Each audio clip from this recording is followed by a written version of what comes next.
할렐루야! 갈라디아 6장 1절부터 5절의 말씀을 가지고 오늘에는 관계에는 경계선이 있습니다 라는 제목으로 말씀을 증거하겠습니다. 갈라디아 6장 1절 형제들아 사람이 무슨 범죄한 일이 드러나거든 신령한 너희는 온유한 심령으로 그런 자를 바로잡고 너 자신을 살펴보아 너도 시험을 받을까 두려워하라. 2절 너희가 짐을 서로 지라 그리하여 그리스도의 법을 성취하라. 3절 만일 누가 아무것도 되지 못하고 된 줄로 생각하면 스스로 속임이라. 4절 각각 자기를 살피라. 그러면 자랑할 것이 자기에게는 있어도 남에게는 있지 아니하리니. 5절 각각 자기의 짐을 질 것이라. 아멘. 인사만 할까요? 관계는 경계선이 있습니다. 아멘. 워싱턴 카네기 연구소에서 노벨 수상자 20명을 넘게 배출한 카네기 멜론 대학교 졸업생을 단연간 추적 조사했습니다. 졸업생 중 사회적으로 성공한 사람의 학창시절을 면밀히 연구한 결과 다음과 같은 결과가 나왔죠. 뛰어난 성적, 해박한 지식, 좋은 기술은 성공의 15%밖에 영향을 주지 못한다는 사실이었죠. 그럼 무엇이 영향을 많이 주었는가? 나머지 85%는 좋은 인간관계였다. 인간관계를 잘 맺는 사람은 가벼운 관계의 사람에게도 자주 안부를 물었는데 3가지 방법을 사용했습니다. 중요한 것은 가벼운 관계에서도 이 방법을 썼다. 그것이 작은 첫째로 직접 찾아가는 발의 안부, 두 번째 전화로 하는 입의 안부, 이제 글을 쓰고 문자를 보내는 손의 안부, 이 3가지 안부를 통해서 인간관계를 지속했다는 거죠. 사람은 언제 어떻게 될지 알 수 없기 때문에 최대한 많은 사람에게 관계를 맺으며 서로 도와야 할 것입니다. 교회 내 공동체도 마찬가지죠. 좋은 인간관계를 위해서 지금 무슨 일을 하고 있는가 하는 것을 살펴보면서 최대한 자주 안부를 물으며 서로의 어려움을 돌아보고 서로를 위해서 함께 기도해주고 서로 문안하고 전화해주고 문자해주고 카톡해주고 하는 이런 것들이 중요하죠. 전도와 양육을 위해서 지혜롭게 발의 안부 또한 입의 안부, 손의 안부를 물어보실 수 있도록 저렇게 해야 하지 않을까요? 자, 오늘 말씀은 갈라디아 6장 1절부터 5절 우리가 잘 아는 말씀인데요. 1절에도 보면은 형제들아 사람이 무슨 범죄한 일이 드러나거든 너희 영적인 사람들은 온유한 심령으로 그런 사람들을 바로잡으라고 말씀하지요. 자, 율법주의자들은 남을 주로 지적합니다. 정죄합니다. 자신들은 더 낫다라고 생각합니다. 바울은 죄 지은 자들이 회복의 목적으로 온유하게 바로잡으라고 명령하죠. 여기서 바로잡다라고 하는 것은 부러진 표를 맞추다는 돌봄의 이미지를 가지고 있죠. 또한 더 나아가서 2절에는 서로 짐을 지라 그리하여 그리스도의 법을 성취하라고 말씀하죠. 율법주의는 개인적인 의무와 규칙 준수를 강조했지만 바울은 그리스도의 법, 사랑과 겸손 아래서 공동체 연대를 강조하고 있습니다. 상대방의 죄의 무게, 책임이나 수치나 영적 약함이나 이런 것들을 함께 나누라는 거죠. 3절 4절에도 만일 누가 아무것도 되지 못하고 자기가 된 줄로 생각하면 스스로 속임이라고 말씀합니다. 율법주의자들은 다른 사람과 비교해서 교만했습니다. 자꾸 비교의식이 많아요. 비교하고 내 우월감을 가지고 잘난 척을 하는 거죠. 바울은 자기 자신을 솔직하게 평가라고 말합니다. 남의 죄를 들춰내기 이전에 자신이 성령 앞에서 어떻게 서 있는지 점검해야 될 것이고 그래야 자기 자랑이 남의 비교가 아니라 자기의 분량 안에서 생긴다는 거죠. 자, 5절에도 각각 자기의 짐을 질 것이라. 서로 질 짐은 지나친 무게나 재난과 같은 과중한 짐을 뜻하고 5절에 자기의 짐은 자기가 책임져야 될 기본적인 의무나 짐을 의미합니다. 바울은 상호 도움과 상호 책임 서로 균형을 가리키는 것을 말하고 자기의 짐도 지고 남의 짐도 서로 분배할 수 있는 그러한 자세를 가지고 살아라. 그래서 율법주의와 복음주의, 남을 정죄하고 짐을 지우는 대신에 복음은 온유한 회복과 함께 짐을 지는 것을 가르칩니다. 자, 성령 안에서 자유한 사람일수록 남의 짐을 자발적으로 지고 동시에 자신의 짐을 질 줄 아는 책임감 있는 사람이라고 성경은 말씀하죠. 교회 공동체 치유 기능을 보면 갈라디아 교회 분열과 교만 대신에 서로 형제로 여기면서 범죄자를 펼쳐가지 않고 회복시키는 것이 공동체 내에 필요하다는 것을 강조합니다. 오늘 말씀을 통해서 율법의 행위로 구원받는 것을 이제 대적하고 이제 거짓 복음에 맞서서 오직 믿음으로 변호한 다음에 하나님의 말씀의 복음을 통해서 결국 구원에 이르게 되고 이것이 사랑으로 나타나며 다른 사람의 짐까지 내가 조금씩 나눠서 지고 서로 격려하고 후원하고 기도해주고 또 서로 안부를 묻고 하면서 그런 삶을 살아가라고 오늘 본문에서는 말씀하고 있습니다. 저는 이런 관점과 또 한 가지 관점은 모든 사물과 관계에는 선이 있다는 관점으로 말씀드리려고 해요. 성경에 나오는 자연에도 육지와 바닷물의 경계가 사실 있습니다. 물론 넘나드는 건 있지만 경계가 분명히 있고 대기권에서도 이 대기권하고 그 우주의 공간에는 경계선이 있습니다. 집과 집사이도 땅에 담장이 있어서 경계선이 있고 이건 우리 땅이 것은 당신 땅이요라는 선이 있는 거죠. 소유에 대해서도 남의 것과 내 것에 대한 경계가 있습니다. 물질에도 내가 사용할 수 있는 돈이 있고 남이 쓸 수 있는 돈의 경계가 있죠. 내가 은행에서 근무한다고 내가 이것을 뽑아다가 다른 데 투자할 수 있는 그건 경계를 넘어선 거죠. 우리나라의 휴전선에도 155마일이라는 경계선이 있죠. 자, 바다에도 영해라고 하는 12헬인데 22.2km인데 분명한 우리나라의 바다의 육지에서 12헬의 경계선이 분명합니다. 하늘에도 경계선이 있습니다. 자동차와 사람이 다니는 경계가 분명하고 자동차 중앙에서 가는 길과 오는 길의 중앙선이 분명히 있고 또 이제 중앙 분리대도 있는 것을 볼 수가 있습니다. 모든 행동 반경에는 경계선이 있다. 오늘은 관계에도 바로 선이 있습니다. 경계선이 있습니다라는 관점으로 말씀을 드려보려고 합니다. 먼저 성경을 말씀을 상고하고 첫 번째로 남에게 집중하지 말고 자신에게 집중하라 라고 4절 5절에 말씀합니다. 4절에 각각 자기의 일을 살피라. 그러면 자랑할 것이 자기에게 있어도 남에게는 있지 아니하리니 라는 좀 어려운 말씀을 하고 있는데요. 각각 자기의 짐을 질 것이라. 자, 이 말씀을 시험적으로 살펴보면 작은 첫 번째로 자신의 일을 먼저 살피라는 겁니다. 자기의 일, 자신이 하나님 앞에서 하는 말과 행동과 섬김과 성품으로 의미하죠. 자신에게 집중하라는 명령입니다. 다른 사람의 행동이나 결과를 평가하는 것이 아니라 자신이 하나님 앞에서 어떻게 살고 있는가를 살피고 점검하라는 뜻이죠. 살피라는 것은 시험하듯 점검하고 평가하고 인정하라는 뜻입니다. 자신이 어떤 동기와 과정과 열매를 맺고 있는지 객관적으로 바라보라는 겁니다.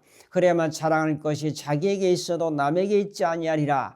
여기 자랑은 교만이나 우월감에서 나온 것이 아니라 정당한 기쁨과 만족으로 의미할 수 있죠. 바울은 자랑 자체를 금하지 않고 그 근거가 무엇인가가 중요하다고 말씀합니다. 자기의 일을 점검한 결과로 하나님이 주신 은혜와 성령의 열매를 발견하면 마땅히 감사하고 자랑할 수 있습니다. 고린도후서 10장 17절에도 자랑하는 자는 주 안에서 자랑하라라고 말씀하지 않습니까? 이 말씀은 주 안에서 자랑하라는 겁니다. 자랑의 근원은 내가 잘해서가 아니라 내 능력이 아니라 주님이 주신 은혜와 능력을 자랑하는 거죠. 자랑의 범위는 뭡니까? 사람이 인정이 아니라 주님 앞에서 인정받는 걸 소중히 여기죠. 자랑의 목적은 뭐죠? 자신의 영광이 아니라 주님의 영광을, 주님의 이름을 높이기 위해서 자랑을 합니다. 자, 자랑은 자기 과시나 교만이 아니라 하나님이 역사하심을 믿고 인정하고 고백하는 거죠. 내가 자랑할 만한 업적이나 성취나 승리나 영광이 나의 과시가 아니라 하나님의 사랑과 은혜였습니다라고 고백하는 거죠. 내가 다른 사도보다 더 많은 수고를 했지만 하나님의 은혜라고 바울은 고백하는 것처럼 내가 주님을 위하여 교회를 위하여 많이 봉사를 많이 했지만 이것은 하나님의 은혜였다. 이렇게 봉사하고 헌신할 수 있도록 하신 것은 하나님의 힘과 은혜와 물질과 건강을 주셨기 때문이라고 하나님의 은혜였다고 고백하는 우리 모두가 되기를 축복합니다. 여러분 자랑하고 싶은 마음이 있습니까? 하나님이 이런 결과를 만들어 주시고 지혜 주시고 건강 주시고 힘 주셔서 이런 자랑거리를 주셨다고 하나님께 감사 영광을 돌릴 수 있는 우리 모두가 되기를 축복합니다. 여러분 자기에게는 있어도 남에게 없으니 이게 어려운 말이죠. 다른 사람과 비교하지 않을 때 내가 하나님의 뜻대로 행하는 것에 대해서 부끄럽지 않은 기쁨을 가질 수 있다는 뜻이에요. 자기에게 있어도. 남과 비교하면 남에게 없으리니 남에게 비교하지 말라는 말입니다. 남과 비교하면 자랑은 교만이나 시기로 변질됩니다. 그래서 자기 스스로에게 간직하고 있어야 돼요.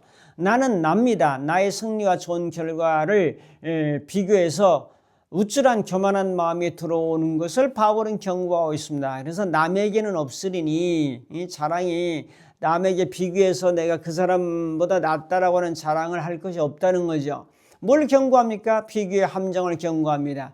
함정의 위험은 두 가지인데, 하나는 내가 상대방보다 나아 보이면 교만이 되고, 그 다음에 하나는 내가 상대방보다 못해 보이면 낙심이나 질투가 일어나고 열등의식이 생깁니다.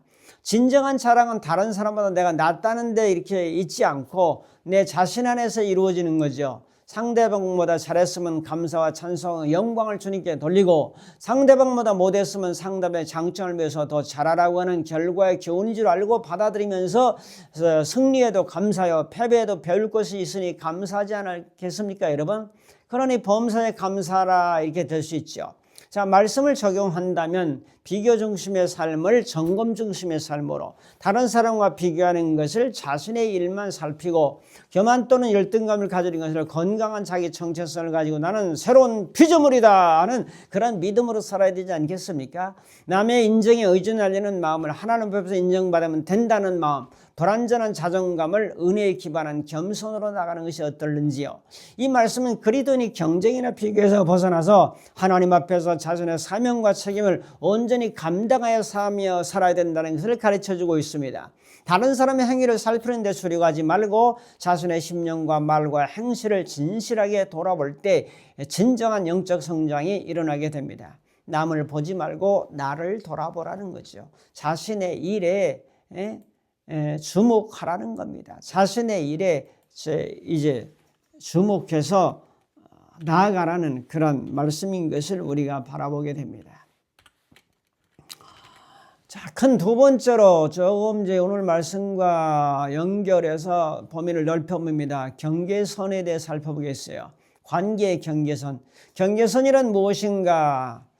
바운더리라고 하는 말을 쓰죠. 나와 타인, 나의 감정과 타인의 감정, 나의 책임과 타인의 책임을 구분하는 심리적이며 정서적인 어떤 선입니다. 운동회 하는데도 선이 있죠. 마라톤에도 선이 있죠. 다 선이 있습니다, 여러분. 경계선은 눈에 보이지 않지만 우리가 어떻게 생각하고 느끼고 행동하는지를 결정짓는 인식의 기준선입니다. 이는 내가 어디까지이고 상대방이 어디부터 무엇을 허용하고 거절할지를 명확히 하는 내적 기준입니다. 나의 감정과 타인의 감정을 분리해서 보는 겁니다. 예스와 노라고 말할 수 있는 지점이 어딘지를 알아가는 겁니다. 상대방이 나에게 바라는 것과 내가 정말로 하고 싶은 것을 구분하죠. 이 모든 것이 경계선입니다. 성숙한 삶을 살아가려면 경계선을 알아야 되죠. 저는 경계선이 부족한 사람인 것을 말씀을 통해 보며 깨달아 보았습니다. 교통신호라든지 속도 위반 같은 경계선을 늘 조심하지 않고 가끔 교통위반 범칙금이 날아와서 아내로부터 질타를 많이 당하고 있습니다.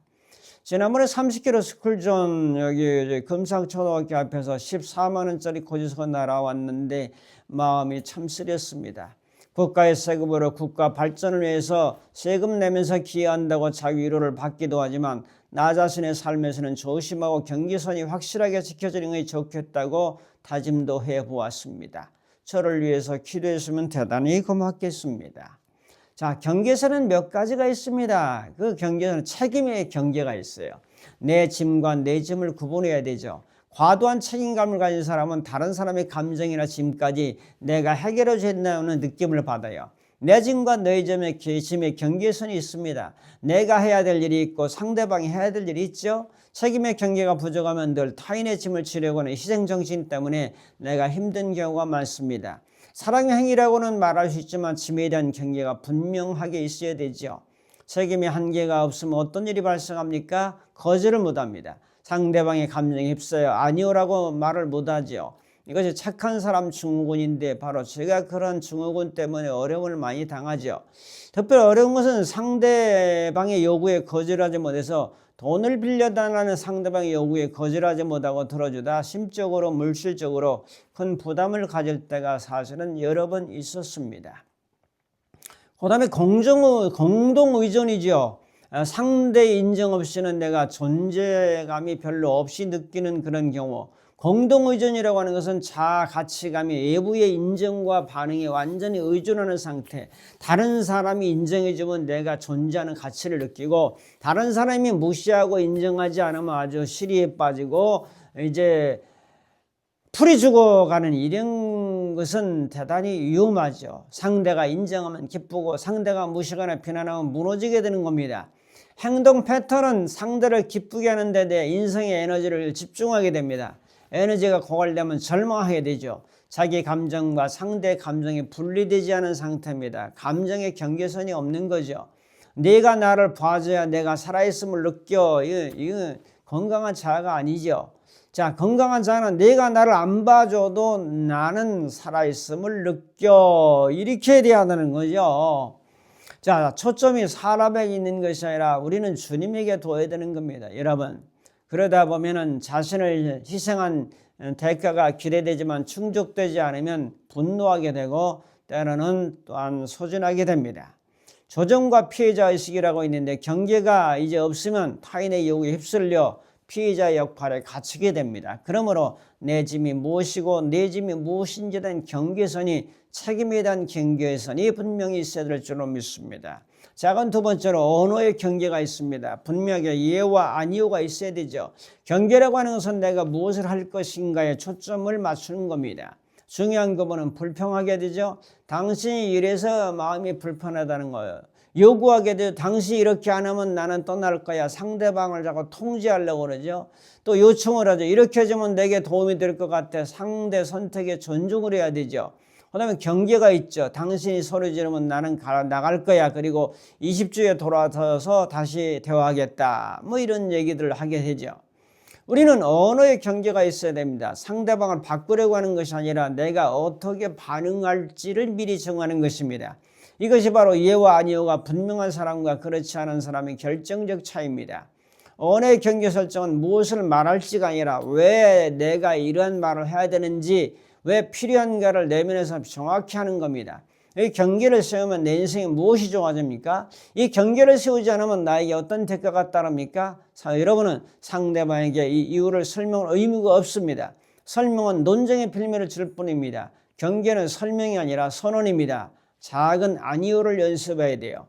약속 제안에 그건 좀 어렵겠네요. 다른 때가 어떨까요? 이런 또 부탁받았을 때 지금은 안 될 것 같습니다. 압박이 왔을 때 아니요, 괜찮습니다. 이런 것들. 그래서 우리는 상황들을 잘 관찰하고 내 감정이 어떤 것을 보고 내 필요가 어떤 것을 보며 구체적인 요청들을 해나갈 수 있는 이런 말의 경계선이 있어야 되죠. 건강한 사람은 여러분의 경계 설정을 하는 것을 듣고 오히려 여러분들을 존중합니다. 자, 예를 든다면 제안을 거절할 때도 있어요. 지금은 에너지가 없어서 못 갈 것 같습니다. 그다음에 즉시 응답이 어려울 때 생각해 볼 시간이 필요합니다. 라고 얘기해야 되겠죠. 불편한 질문에 대해서는 이 이야기는 하고 싶지 않습니다. 반복되는 요구가 있으면 그만 물어봐 주면 좋겠다고 말하면 되고, 조언 아닌 공감이 필요하죠. 지금은 조언이 필요 없고 그냥 들어주면 좋겠습니다. 자리를 떠나야 할 때 지금 대화는 여기까지 하자, 나중에 합시다 라고 말해야 되죠. 이런 얘기를 할 때 왜라고 하지 마십시오. 경계 설정은 기술이고 연습이 필요합니다. 실수해도 나는 경계를 펴고 있다라고 생각하고 계속 연습하시길 바랍니다. 그 다음에 세 번째로 마음의 경계가 있죠. 내 정체성을 지키며 책임과 죄책감에 흔들리지 않는 내 마음의 경계를 어떻게 설정해야 될까요? 정체성의 닻을 외부에 두지 말고 내면에 둬야 돼요. 외부 사람, 즉 사람의 인정과 성과라든지 비교가 아닌 내부의 정체성에 닻을 두어야 됩니다. 자, 그 다음에 감정 분리 기술을 훈련해야 돼요. 마음의 경계가 약한 사람은 자기 감정과 상대방의 감정이 뒤섞여 버려요. 상대가 슬프면 나도 슬퍼야 되고 상대가 화나면 내가 잘못했다고 느낍니다. 상대가 화를 내면 당신이 화가 난 것을 인정하지만은 그 화는 당신의 것이야. 당신의 화를 내가 해결해 줄 의무는 없다. 이것은 무책임한 것이 아니라 상대 감정을 존중하면서도 그 감정의 주인이 누구인지 분명히 하는 것입니다. 그러므로 예를 들면 상대가 너 때문에 내가 이렇게 됐어 라고 하면 미안해, 내가 잘못했어 라고 책임을 떠안으면 뒤섞인 반응이 되는 거예요. 분리된 반응은 당신이 그렇게 느끼는군요. 하지만 그것은 당신의 감정입니다. 당신이 화가 나는 것은 당신의 감정이지 나 때문에 화가 났다고 하는 이런 것을 나한테 직설적으로 표현하는 것은 바람직한 것이 아닙니다라고 말할 수 있어야 되죠.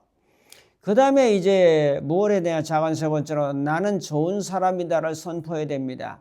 완벽주의는 마음의 경계를 무너뜨리는 주범입니다. 다른 사람의 결과나 어떤 말이나 행동에 대해서 아주 내가 완벽하니까 못마땅한 거죠. 마음에 안 드는 거죠.